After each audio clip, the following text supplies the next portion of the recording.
I must have been 6 or 7 when I lived in Lebanon. The country was ravaged by war at the time, and murders were common and frequent. I remember during a particularly vicious era when the bombings rarely stopped, I would stay at home sitting in front of my television watching a very, very strange show.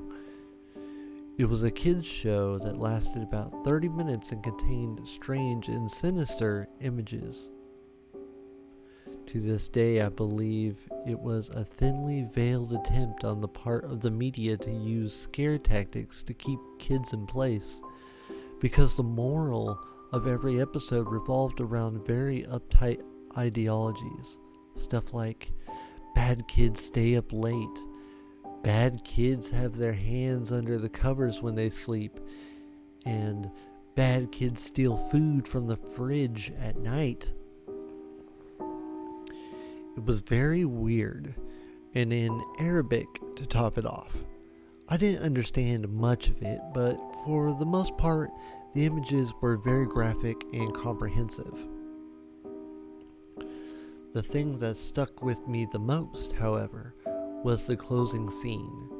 It remained much the same in every episode. The camera would zoom in on an old, rusted, closed door. As it got closer to the door, strange and sometimes even agonizing screams would become more audible. It was extremely frightening, especially for children's programming. Then a text would appear on the screen in Arabic reading, "That's where bad kids go." Eventually, both the image and the sound would fade out, and that would be the end of the episode. About 15 or 16 years later, I became a journalistic photographer. That show had been in my mind all my life, popping up in my thoughts sporadically.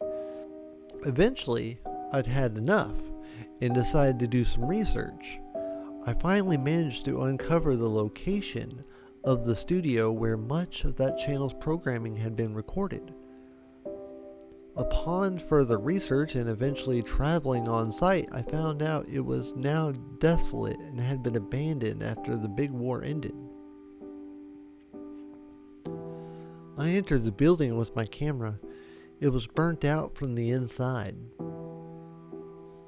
Either a fire had broken out or someone had wanted to incinerate all of the wooden furniture.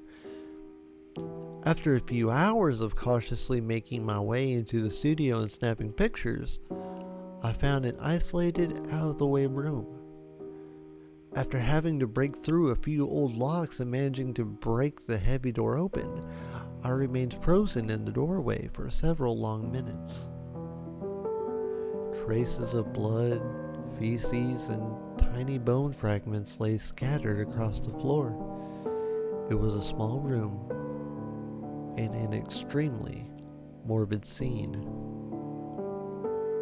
What truly frightened me, though, what made me turn away and never want to go back, was the bolted, caged microphone hanging from the roof in the middle of the room. Till next time.